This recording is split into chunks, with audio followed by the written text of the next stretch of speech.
नमस्कार साथियों, एक बार फिर से आप सबका बहुत बहुत स्वागत है। आज हम लोग पासे का सेकंड भाग देखेंगे। इसमें टाइप 2 का ए हो गया था पहले वाले में, अब टाइप 2 का बी और सी आज देख लेंगे तो पूरा कंप्लीट हो जाएगा हमारा बंद पासा।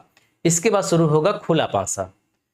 तो इसमें दो टाइप की आज हम लोग पढ़ेंगे, तो बड़े गौर से बड़े ध्यान से देखिएगा, पूरी बात आप समझ जाएंगे। हमने लिखा है जब दो पासे हों और दो पासों में भी तीन तरह के सवाल होती हैं। तो पहली तरह के सवाल में यह था कि दो पासे होंगे और उसमें एक सतहें समान होंगी। अब टाइप बी में है कि जब दो सतह समान हो तब सवाल कैसे लगेगी। तो डायरेक्ट हम सवाल शुरू करते हैं। देखिए, पहली सवाल है, दो पासे बने हैं और इसमें पूछ रहा है कि चार की विपरीत सतह बताओ। कैसे लगाएंगे? सबसे पहले हमें ये चेक करना है कि क्या इसकी दो सतहें समान है कि एक सतह समान है। तो हम देखते हैं कि यहाँ पे एक है, यहाँ पे एक नहीं है, यहाँ तीन है, यहाँ तीन है, यहाँ चार है, यहाँ भी चार है। मतलब इन दोनों पासे में दो सतहें समान हैं, यानी जो सतह यहाँ दिख रही है वही सतहें वहां भी दिख रही हैं, एक नहीं दिख रही है। तो इसका मतलब ये नियम यहाँ पे काम करेगा। तो कौन कौन समान है? तीन और चार। देखिए, तीन और चार। तो आप ऐसे इसको जब गोला कर दिए तो ये कंफर्म हो गया कि अब बचा क्या? एक, और इसमें क्या बचा? पांच। तो ऐसे स्थिति में हमेशा एक का विपरीत होगा। एक का मतलब कि जो बचा हुआ है, जैसे इसमें एक है तो एक का विपरीत, यहां चार पांच होता तो पांच का विपरीत, तो एक का विपरीत पांच होगा या पांच का विपरीत एक होगा। यानी कि एक लाइन में आप समझिए कि जब आपने ये देखा कि दोनों पासे में दो अंक समान हैं, तो जो समान हैं उन्हें आप हटा दीजिए। इस पासे में जो अंक बचा और इस पासे में जो अंक बचा वो दोनों आपस में विपरीत होंगे। अगर यही पांच यहां होता और एक यहां होता तब भी कहा जाता कि एक का विपरीत पांच, पांच का विपरीत एक। इतनी बात समझ में आ गई। लेकिन सवाल यह है कि इसके अलावा जो बच रहा है, जो कॉमन है दोनों में, अगर उसके बारे में पूछा जाए तब सवाल कैसे लगाएंगे, जो कि सवाल में है भी पूछा है, चार का विपरीत क्या होगा। तो इस केस में क्या करेंगे आप ध्यान से आप समझिए। सबसे पहले आपको यह देखना है कि इन दोनों पासों में कौन कौन से अंक दिए गए हैं। दिए गए अंक इन्हें आप नोट कर लीजिए। एक दिया है, पांच दिया है, तीन दिया है और चार। तो जब भी दो अंक समान होंगे तो इसका मतलब कि दोनों का मिला करके चार अंक रहेंगे। बचे कितने अंक? दो अंक बचा। कौन कौन बचा? शेष अंक, यानी कि जो अंक दिखाई नहीं दे रहा है। कौन अंक दिखाई नहीं दे रहा है? एक से छह तक में देख लो कौन कौन नहीं दिखाई दे रहा है। एक दो नहीं दिखाई दे रहा है और एक छह नहीं दिखाई दे रहा है। तो जब भी जो दोनों में कॉमन है, अगर उनमें से किसी के भी बारे में पूछ लिया जाए तो हमेशा जो नहीं दिख रहा है उन्हीं में से कोई एक होगा। तो अब कंफर्म नहीं है कि कौन होगा, इसलिए हमेशा विकल्प चुना जाएगा या वाला। यानी कि चार की विपरीत सतह क्या होगी? या तो दो होगी या तो छह होगी। कंफर्म नहीं है कि दो होगी कि छह होगी। बात समझ में आ रही है? यही नहीं, अगर यहां पे चार के अलावा तीन भी लिख दिया जाए तब भी तीन की विपरीत सतह दो होगी या छह होगी। कंफर्म नहीं है। हां, अगर स्पष्ट कह दे कि तीन की विपरीत दो है तो स्पष्ट हो जाएगा कि चार की विपरीत छह होगी। तो चूंकि दो अंक हैं तो दो सतहें पीछे भी हैं, इसलिए निश्चित नहीं है कि कौन सा समान होगा। चलिए एक सवाल और देख लेते हैं। चलिए दूसरा प्रश्न तैयार है। चार की विपरीत सतह बताओ प्रश्न, और उसके बाद हमने ये विकल्प लिखा है। तो सबसे पहले आपको ये चेक करना है कि कौन कौन सी दो सतहें समान हैं। तो दो तीन, दो तीन, ये दोनों सतहें समान हैं, तो इन दोनों को आपने गोला करके अलग कर दिया। अब इसका मतलब ये हुआ कि पांच का विपरीत क्या होगा? छह। कंफर्म हो गया।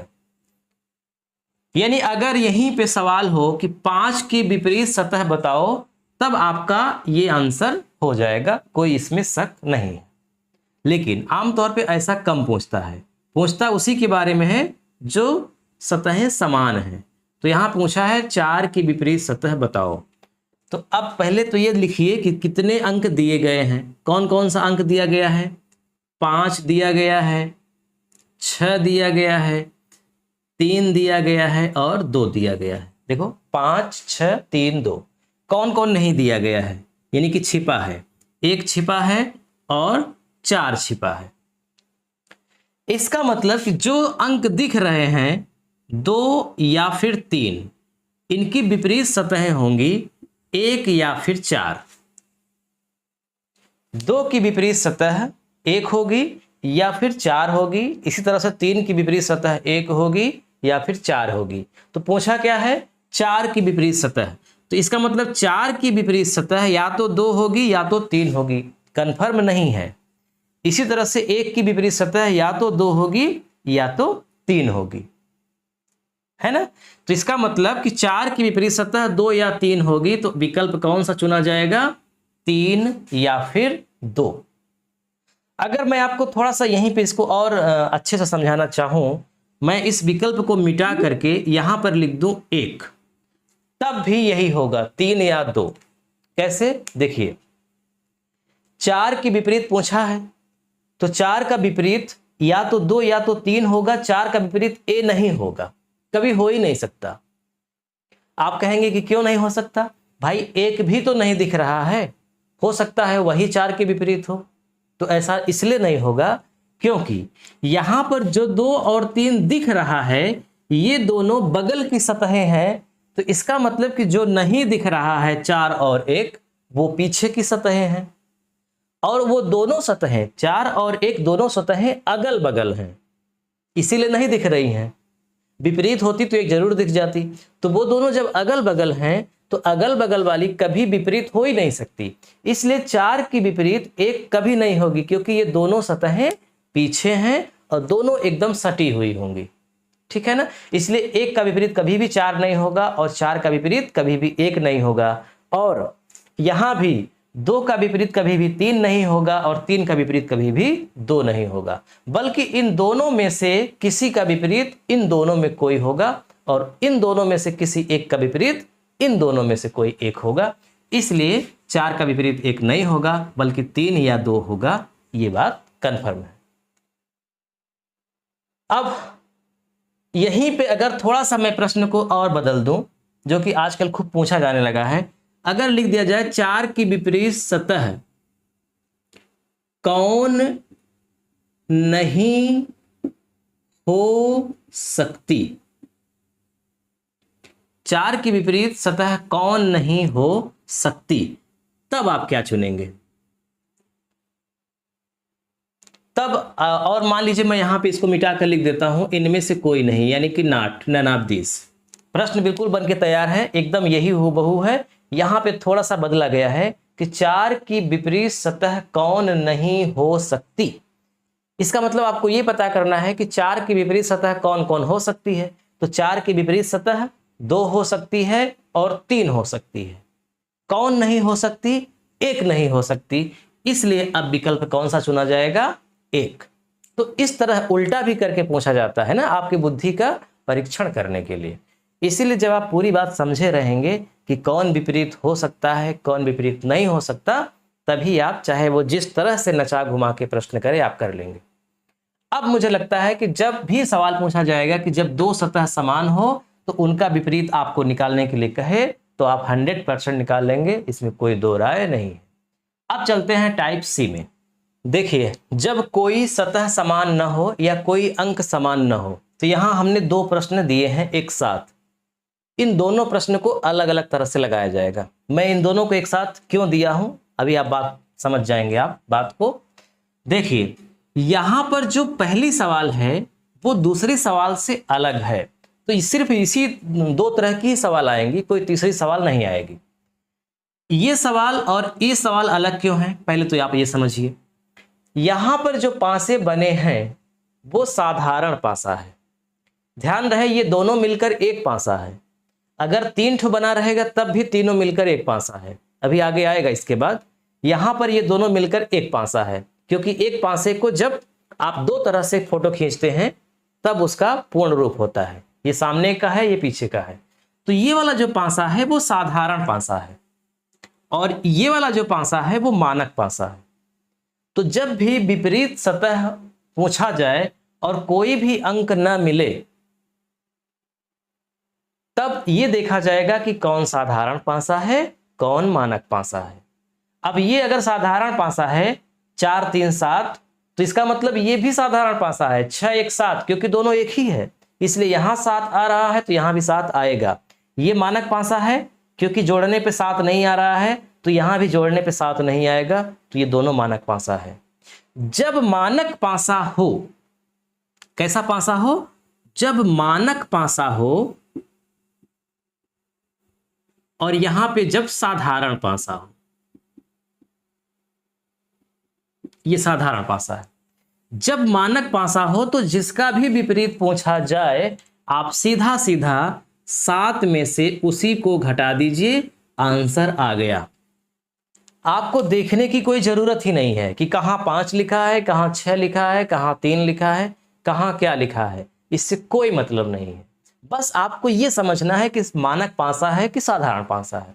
मानक पासा है क्योंकि जोड़ने पे 7 नहीं आ रहा है अगल बगल का, इसलिए इसका मतलब यह हुआ कि विपरीत सतहें का योग 7 होगा। तो इसीलिए 7 में जिसका पूछा जाए वो घटा दो। 7 में 5 गया 2, यानी कि 5 का विपरीत 2। 6 का विपरीत 7 में 6 गया 1, 6 का विपरीत 1, 3 का विपरीत 4, 4 का विपरीत 3। मुझे लगता है कि अब आपको पूरी बात समझ में आ गई कि जब कोई अंक समान नहीं होगा, मानक पासा होगा, तो आप 7 में घटा देंगे, आंसर आ गया। लेकिन जब साधारण पासा होगा तब तो आप घटा नहीं सकते कि 7 में 4 घटा दो 3, क्योंकि ये तो अगल बगल की सतहों का योग 7 होता है, विपरीत सतहों का योग 7 होता नहीं है। तो इस केस में आपको क्या करना है, आपको ऐसे निशान लगा देना है। ऊपर का ऊपर में, ऊपर की सतह का ऊपर की सतह से मिलान, इधर लेफ्ट वाली का बाईं वाली से मिलान कर दो और इधर राइट वाली का, मतलब लेफ्ट वाली का इसके राइट वाली से, इसके राइट वाली का इसके लेफ्ट वाली से, या ऐसे समझो अंदर का अंदर वाली से मिलान करो, बाहर का बाहर वाली से मिलान करो, ऊपर का ऊपर वाली से मिलान करो। अब मिलान का मतलब ही हो गया विपरीत। 4 का विपरीत 1, 1 का विपरीत 4, 3 का विपरीत 2, 2 का विपरीत 3, 5 का विपरीत 6, 6 का विपरीत 5। तो यहां पे पूछा है 1 का विपरीत क्या होगा, तो 1 का विपरीत होगा 4। इसका मतलब विकल्प भी बिल्कुल सही है। ठीक है, देखिए इसीलिए मैंने दोनों सवाल को एक साथ लिखा। चलिए अब एक सवाल देते हैं आपको, और उसमें ये नहीं बताएंगे कि कौन मानक पासा है कौन साधारण पासा है। देखिए सवाल है कि 3 की विपरीत सतह क्या होगी, बताओ। पहले चेक करिए कि साधारण पासा है कि मानक पासा है। पहले तो एक चेक करेंगे कि कौन अंक मिल रहा है। तो आपने देखा कि 1 6 4, 1 6 4 यहाँ कहीं नहीं है, इसका मतलब कोई अंक नहीं मिला। जब कोई अंक नहीं मिला तो अब चेक करेंगे कि साधारण पासा है कि मानक पासा है। तो 3 में 2 जोड़ने पे 5 आएगा, 5 में 2 जोड़ने पे 7 हो जाएगा, इसका मतलब साधारण पासा है। देखो 6 में 1 जोड़ने पे 7 हो रहा है, साधारण पासा है। अगर साधारण पासा है तो ऐसे करना है आपको, 3 का विपरीत 6, 5 का विपरीत 1, 2 का विपरीत 4। किसका विपरीत पूछा है? 3 का। तो 3 का विपरीत क्या होगा? 6। आपकी सवाल लग गई। अब यहीं पे अगर एक सवाल और दे देते हैं आपको, 2 3 1 4 5 6। यहाँ पे पूछा जाए 4 का विपरीत बताओ, तो क्या करेंगे? ये मानक पासा है क्योंकि अगल बगल का योग 7 नहीं है, तो 7 में 4 को घटा दो, क्या आंसर आ गया? 3। इसका मतलब 4 का विपरीत 3 होगा। तो अब आपका ये जो टाइप 2 में हमने ABC का टाइप देखा था, जिसका एक अंक समान हो, जिसका 2 अंक समान हो, जिसका कोई अंक समान न हो, वो आप सीख गए। अब टाइप 3 में चलते हैं। टाइप 3 में क्या था? आपको ध्यान होगा, जब 2 से अधिक पासे दिए गए हो, 3 पासा हो, 4 पासा हो, तब कैसे लगाएंगे। चलिए प्रश्न बन करके तैयार है। जब 2 से अधिक पांसे हो तो हमने 3 पांसों को अभी लिया है, इसके बाद 4 पांसों को लेंगे। देखिए यहाँ पे साफ साफ लिखा गया है कि 4 के विपरीत फलक पर कौन सा फलक होगा। फलक का मतलब सतह, तो चाहे सतह लिखे, चाहे फलक लिखे, चाहे अंक लिखे, एक ही बात है। यहाँ पे क्या पूछा है इससे आपका अभी कोई मतलब नहीं है। अभी मतलब ये है कि हम पहले ये पता कर लें कि कौन किसका विपरीत है। तो इसके लिए हमें क्या करना होगा, चाहे 3 पांसे हों और चाहे 4 पांसे हों, चाहे 5, चाहे 6, चाहे जितने पांसे हों, हमें केवल 2 पांसों को सिलेक्ट करना है सवाल हल करने के लिए। यानी सवाल हल करने के लिए हमें केवल 2 पांसों की जरूरत है, इससे ज्यादा की जरूरत नहीं है, भले सवाल में दिया गया हो। तो प्रश्न ये उठता है कि हम कौन कौन से पांसे को सिलेक्ट करें, कौन 2 पांसों को सिलेक्ट करें। तो वो अपनी चॉइस पर है, लेकिन हम आपको नियम बता रहे हैं कि आप उन्हीं दोनों को सिलेक्ट करिएगा। किन दोनों को, जिनमें टाइप 2 का ए काम करे, घड़ी वाला नियम काम करे। अब आपको याद होगा घड़ी वाला नियम कब काम करता है, जिसकी एक सतह समान होती है। तो हमें ऐसे 2 पांसों को चुनना है जिसकी एक सतह समान हो। बताओ कौन सा ऐसा 2 पांसा है जिनकी एक सतह समान हो। अगर मैं पहले पांसे को, दूसरे पांसे को और तीसरे पांसे को, हालांकि ये तीनों मिलके एक ही पांसे हैं, लेकिन चित्र कह सकते हैं, पहला चित्र, दूसरा चित्र, तीसरा चित्र। पहले और तीसरे की अगर हम तुलना करें तो 1, 5, 6 और यहां पर 5, 6 2 अंक मिल रहे हैं। 5, 6 मिल रहा है, 5, 6 मिल रहा है। तो इसका मतलब हमें 1 और 3 को नहीं सिलेक्ट करना है सवाल हल करने के लिए। हमें सिलेक्ट करना है जब केवल 1 अंक मिले। पहले को दूसरे से देखो, 1, 1, 6, 5, 3, 4, यानी इसमें केवल 1 अंक मिल रहा है ना। तो हम पहले को और दूसरे को सिलेक्ट कर सकते हैं। अच्छा मान लो पहले दूसरे को सिलेक्ट ना करना चाहें, दूसरे तीसरे को चेक करो, 1 नहीं मिला, 4 नहीं मिला, 3 नहीं मिला, तो यहां तो कोई अंक नहीं मिल रहा है। तो जब कोई अंक नहीं मिले उसको भी मत सिलेक्ट करो। हमेशा ध्यान रखिएगा घड़ी का नियम वाला सिलेक्ट करेंगे, यानी कि पहले को सिलेक्ट कर लो और दूसरे को सिलेक्ट करके सवाल आप लगा लो। तो यहां लिखा है 1, यहां लिखा है 5, यहां लिखा है 6, दूसरे वाले में यहां लिखा है 1, यहां लिखा है 3, यहां लिखा है 4। कौन सा 2 अंक समान है, मतलब कौन सा अंक समान है, पहला वाला अंक समान है। तो इसे क्लॉकवाइज लिखेंगे घड़ी की तरह। 1, 1 के बाद क्या आएगा, 5, 5 के बाद क्या आएगा, 6, घड़ी की तरह है ना, जिससे सुई दाहिनी ओर चलती है वैसे ही आपको चलना है। इसमें भी पहले क्या लिखेंगे, 1, 1 के बाद 3, 3 के बाद 4, इसका मतलब 5 का विपरीत 3, 6 का विपरीत 4। तो किसके बारे में पूछा है, 4 का विपरीत फलक पर कौन सा अंक होगा। तो 4 के विपरीत फलक पर कौन सा अंक होगा, 6 होगा। तो जब घड़ी वाला हो जाएगा ना तो किसी के बारे में पूछा जाए लग जाएगा। जैसे मान लो कहते 1 का विपरीत क्या होगा, तो 1 का विपरीत कौन होगा जो इसमें नहीं दिख रहा है। 5, 6, 3, 4 कौन नहीं दिख रहा है, 2 नहीं दिख रहा है। तो 1 का विपरीत क्या हो जाएगा, 2, यानी यहां पे लिख दिया जाए 2 का विपरीत क्या होगा, 1। लेकिन लिखा क्या गया है, 4 का विपरीत क्या होगा, तो 6। मुझे लगता है पूरी बात आपको समझ में आ गई होगी कि जब 2 से अधिक पांसे दिए रहेंगे तो हमें केवल 2 पांसों को सिलेक्ट करना है बस। और किन 2 पांसों को सिलेक्ट करना है, जिनका एक अंक समान हो। चलिए एक सवाल और लगाते हैं। चलिए दूसरा प्रश्न है, 3 पांसे दिए गए हैं, लिखा है 2 के विपरीत फलक पर कितने बिंदुओं वाला फलक होगा। देखो अभी हमने केवल अंक लिखे थे 1 से 6 तक, जरूरी नहीं है कि अंक ही लिखा हो, कोई चित्र भी बन सकता है। अभी देखेंगे कि रंग भी आएगा, लाल, नीला, पीला, हरा, ऐसे लिखा रहेगा। तो चाहे रंग वाला हो, चाहे अंक वाला हो, चाहे जैसे हो, उसका नियम सब एक ही है। अब यहाँ पर हमें हल करने के लिए 2 पांसों को सिलेक्ट करना है जिनकी एक सतह समान हो। तो कौन कौन है चेक करिए, पहले और दूसरे को चेक करो। यहाँ पे 4 है, यहाँ पे 4 नहीं है, 2 है, 2 नहीं है, 6 है, 6 है, यानी कि पहला और दूसरा ही मिल गया जिसकी एक सतह समान है। देखो 6 बिंदु हैं, यहाँ भी 6 बिंदु हैं, तो इन दोनों को लेकर हल कर सकते हो। यहां भी अगर चेक करना चाहें तो यहाँ 5, 5, 6 नहीं है, मतलब दूसरे और तीसरे में भी एक फलक समान है, तो दूसरा और तीसरा को भी लेकर आप कर सकते हैं। अब आप सोच रहे होंगे कि अगर पहला दूसरा लेंगे तो क्या उत्तर वही आएगा जो उत्तर दूसरा और तीसरा को लेकर के आएगा? हाँ आएगा। हम दोनों को चेक करते हैं। पहले को हम लेते हैं, मतलब पहले टाइप में हम लेते हैं पहले को और दूसरे को, पहले को और दूसरे को। तो यहां पे 4 है, यहां पे 6 है और यहां पे 2 है। हमने अंक लिख दिया। अब देखिए यहां पे 1 है, यहां पे 5 है और यहां पे 6 है।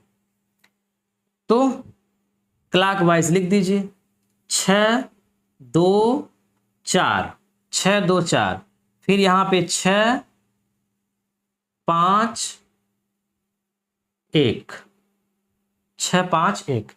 किसके बारे में पूछा है? 2 के विपरीत फलक पर कितने बिंदुओं वाला फलक होगा?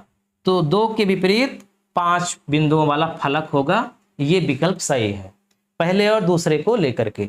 अब हम लेते हैं दूसरे और तीसरे को, क्योंकि ये कंफ्यूजन तो बना ही रहेगा कि किसको किसको हम सिलेक्ट करें। यहां तो दोनों सिलेक्ट हो रहे हैं, ये भी हो जाएगा और ये भी हो जाएगा।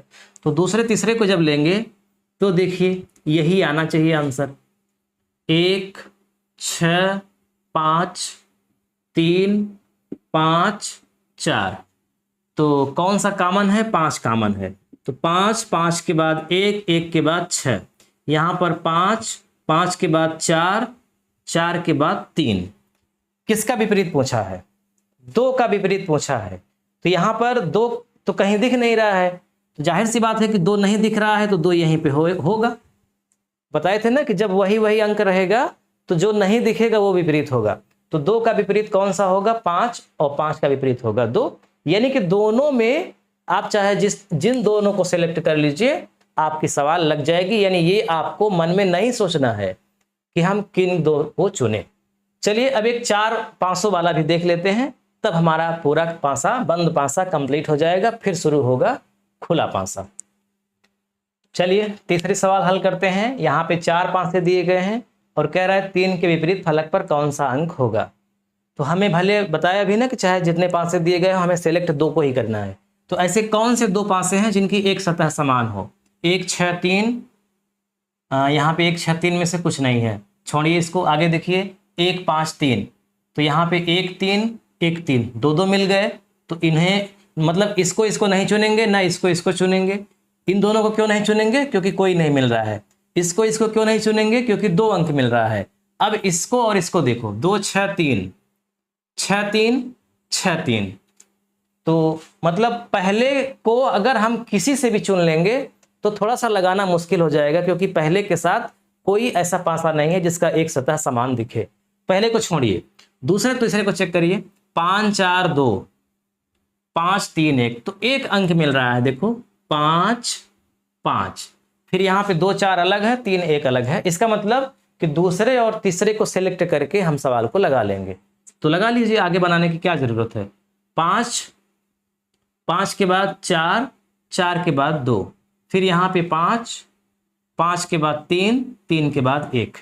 किसका विपरीत पूछा है? 3 का विपरीत। तो 3 का विपरीत क्या हो जाएगा? 4। तो विकल्प सी बिल्कुल सही है। ठीक है, आज बस यहीं पे रोकते हैं। अब चित्र वाले सवाल हम अगले वीडियो में बताएंगे। जैसे यहाँ पे अंक लिखे होते हैं ना, ऐसे ही चित्र बने रहते हैं। कोई मतलब चिन्ह बना रहेगा या फिर लिखा रहेगा लाल नीला पीला। तो इस तरह के सवाल अगले वीडियो में देखेंगे। अब आते हैं जो हमने होमवर्क दिया था। हमने 2 प्रश्न होमवर्क के रूप में दिया था। पहले प्रश्न में ये था, आपके सामने लिखा हुआ है 4 का विपरीत पूछा है। तो इसमें कैसे इसको लगाएंगे? देखिए 1 6 5 1 3 2, मतलब 1 अंक मिल रहा है। इसका मतलब घड़ी वाला नियम लगेगा। तो 1 6 5 लिख दीजिए, 1 6 5, फिर 1 3 2 1 3 2। किसका विपरीत पूछा है? 4 का। तो 4 नहीं है, तो इसका मतलब 1 का विपरीत क्या होगा? 4, क्योंकि 1 का विपरीत 1 तो होगा नहीं। तो इसका मतलब 4 का विपरीत होगा ए। विकल्प जिसमें 1 हो वो सही है। अब दूसरी वाले सवाल में दिया है डायरेक्ट एक ही पासा बना है और पूछा है 6 का विपरीत क्या होगा। तो बताए थे कि जब केवल एक ही पासा दिया हो तो आप चेक करिए कि मानक पासा है कि साधारण पासा है। तो ये 6 5 11 हो रहा है, 6 3 9 हो रहा है और 5 3 8, मतलब जोड़ने पे 7 नहीं हो रहा है, इसका मतलब ये मानक पासा है। और जब मानक पासा होता है तो 7 में उसको घटा दो जिसके बारे में पूछा गया है। तो 6 का विपरीत क्या होगा? 1। तो जिन लोगों का दोनों आंसर सही है उनको बहुत बहुत बधाई हो, ऐसे ही मेहनत करिए। आज जो आपने सीखा, आपके सामने स्क्रीन पर प्रश्न है, इसको लगाइए और इसका कमेंट बॉक्स में उत्तर दीजिए। मिलते हैं नेक्स्ट वीडियो में, तब तक के लिए नमस्कार।